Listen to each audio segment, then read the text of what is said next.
हम जब भी कोई इन्वेस्टमेंट करते हैं और उस इन्वेस्टमेंट प्रोडक्ट का परफॉर्मेंस अच्छा नहीं होता है तो इमीडिएटली हम उसे चेंज कर लेते हैं और अपने लाइफ में हम कई बार डिफरेंट इन्वेस्टमेंट प्रोडक्ट्स को बाय या सेल करते हैं। लेकिन जब भी हम कोई टर्म इंश्योरेंस खरीदते हैं तो मोस्टली हम लाइफ में एक या दो बार ही ये खरीदते हैं और ज़्यादातर केसेस में हमने एक बार इन टर्म प्लान्स को खरीद लिया तो हम इसे चेंज नहीं करते हैं। इसलिए आप जब भी कोई टर्म इंश्योरेंस खरीदें तो आप ये इंश्योर करें कि आप अच्छी तरह से सोच समझकर ही उस टर्म प्लान को खरीदें। इस वीडियो में मैं आपको टॉप 3 इंश्योरेंस कंपनीज के बारे में डिटेल से बताऊंगा जिसका टर्म इंश्योरेंस हम खरीद सकते हैं। End of course like my mutual fund videos, मैं इस वीडियो में आपको सिर्फ टॉप 3 इंश्योरेंस कंपनीज का नाम नहीं बताऊंगा बल्कि कंप्लीट सिलेक्शन प्रोसेस बताऊंगा जिससे मैंने इन टॉप 3 कंपनीज को सेलेक्ट किया है आपके लिए। इस वीडियो में हम ये भी डिटेल से जानेंगे कि जब भी हम कोई भी टर्म इंश्योरेंस खरीदें तो क्लेम सेटलमेंट रेशियो के अलावा भी कई और पैरामीटर्स हैं जिसे हमें ध्यान से चेक करना चाहिए। और मोस्ट इंपॉर्टेंटली हम ये भी जानेंगे कि जब भी हम कोई टर्म प्लान खरीदते हैं तो हमें उस समय किन बातों का ध्यान रखना चाहिए ताकि हमारा क्लेम रिजेक्ट नहीं हो।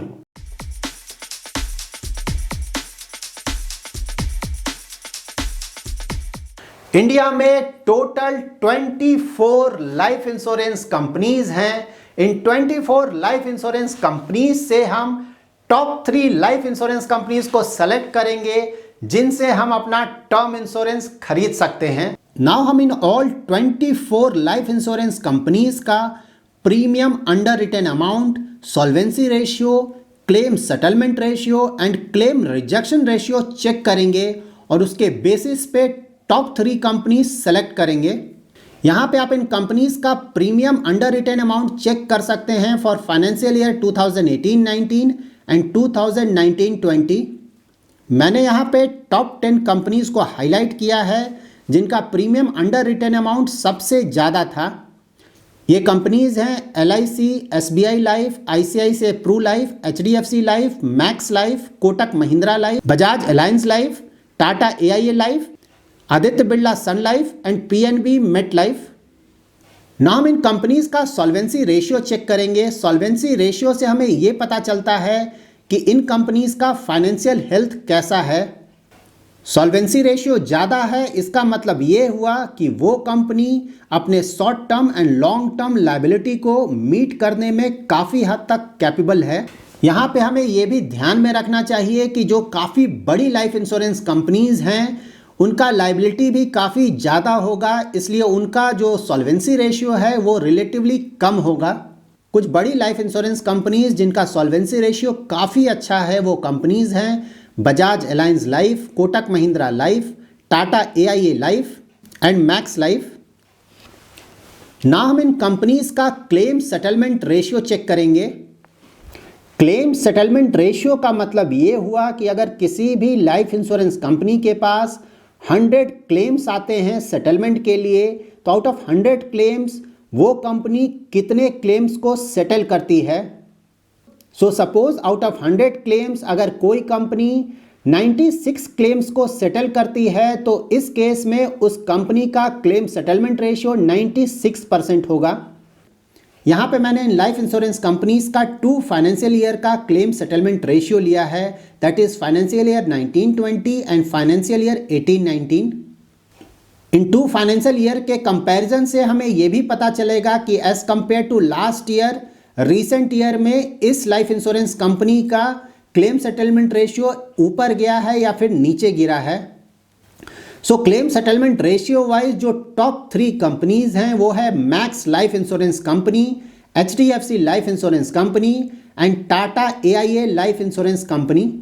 Out of these top 3 companies max life insurance company का रैंक इंप्रूव हुआ है फ्रॉम 3 to 1, जबकि HDFC life insurance company limited का रैंक सेम है that is 2 and Tata AIA life insurance company का रैंक थोड़ा गिरा है फ्रॉम 1st to 3rd।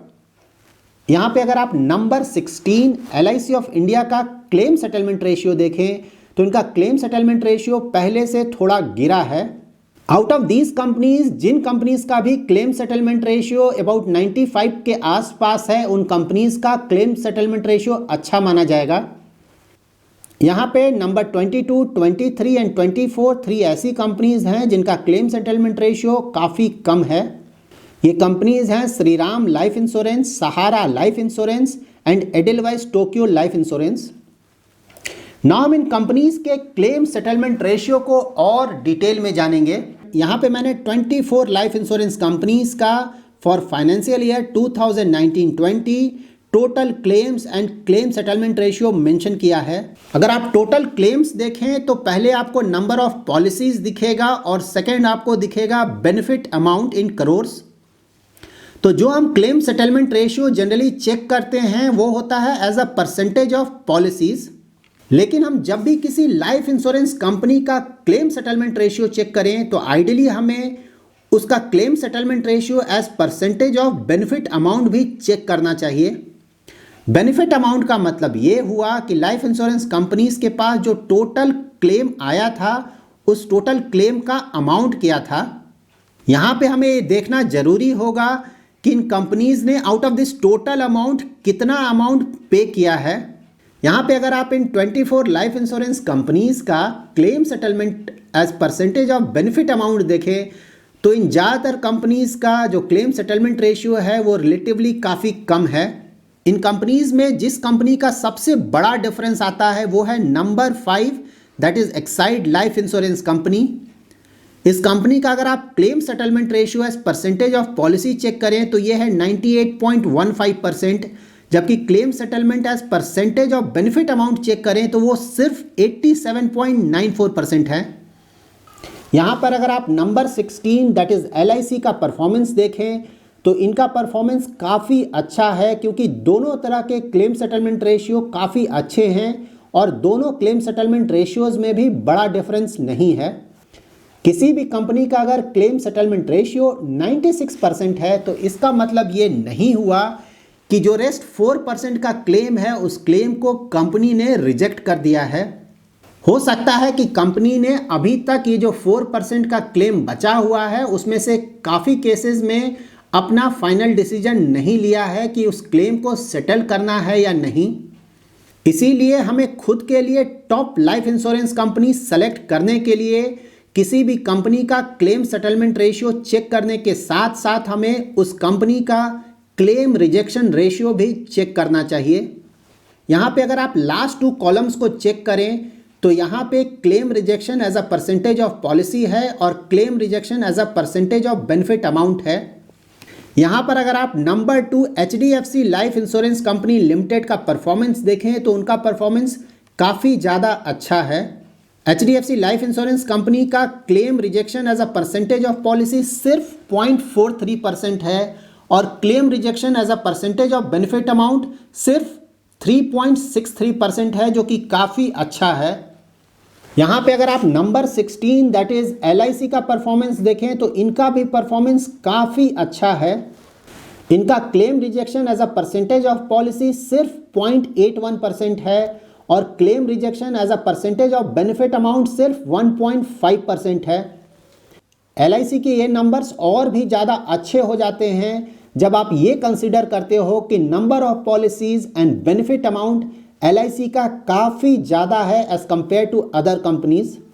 यहाँ पे मैंने claim rejection as percentage of policies में जिस भी कंपनी का claim rejection ratio as percentage of policy 2% से ज़्यादा है उसे मैंने रेड कलर से हाईलाइट किया है।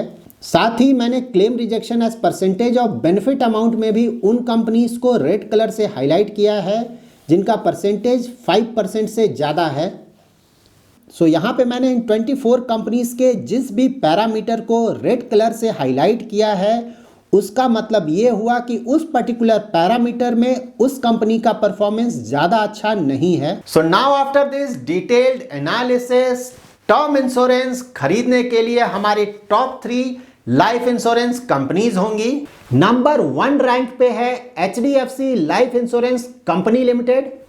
नंबर 2 रैंक पे है Tata AIA life insurance company limited and number 3 पे है life insurance corporation of India that is LIC। LIC के साथ जो सबसे बड़ा एडवांटेज है वो ये है कि LIC के पॉलिसीज पे गवर्नमेंट ऑफ इंडिया का गारंटी होता है।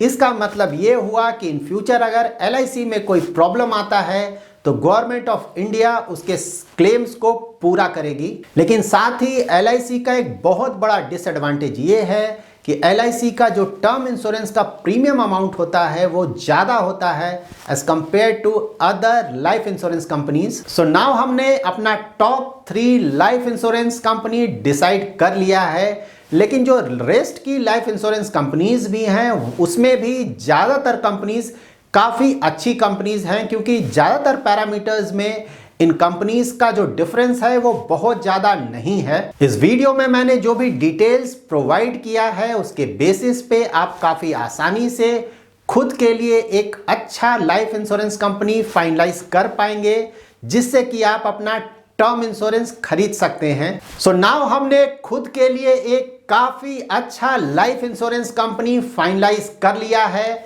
इसके बाद हमें किन चीज़ों का ध्यान रखना चाहिए एक टर्म इंश्योरेंस खरीदते वक्त, ताकि हमारा क्लेम रिजेक्ट नहीं हो। जब भी आप कोई भी टर्म इंश्योरेंस खरीदें तो आप ट्राई करें कि जो टर्म इंश्योरेंस का फॉर्म है वो फॉर्म आप खुद से भरें, और अगर कोई एजेंट उस फॉर्म को भर रहा है तो आप ये इंश्योर करें कि उसके फॉर्म को भरने के बाद आप उस फॉर्म को अच्छी तरह से चेक कर लें। फॉर्म भरते वक्त आप ये इंश्योर करें कि जो भी डिटेल्स आप उस फॉर्म में भर रहे हैं वो सारे डिटेल्स बिल्कुल सही हों, क्योंकि अगर आपने कोई भी गलत डिटेल उस फॉर्म में भरा है और लाइफ इंश्योरेंस कंपनी को लेटर ऑन उसके बारे में पता चलता है तो इन दैट केस आपका क्लेम रिजेक्ट हो सकता है। लाइफ इंश्योरेंस का फॉर्म भरते वक्त आप उसमें नॉमिनी नेम और रिलेशनशिप क्लियरली मेंशन करें, और जब आपका फाइनल पॉलिसी कॉपी आपके पास आएगा तो उस पॉलिसी कॉपी को भी आप एक बार अच्छी तरह से जरूर पढ़ लें, और अगर उसमें किसी भी तरह का चेंजेस रिक्वायर्ड है तो उस चेंज को आप इमीडिएटली करा लें। So that's it in this video. अगर आपको ये वीडियो पसंद आया है तो जरूर लाइक एंड शेयर करें, और अगर अभी तक आपने हमारा YouTube चैनल सब्सक्राइब नहीं किया है तो जरूर सब्सक्राइब करें। Thanks a lot for watching.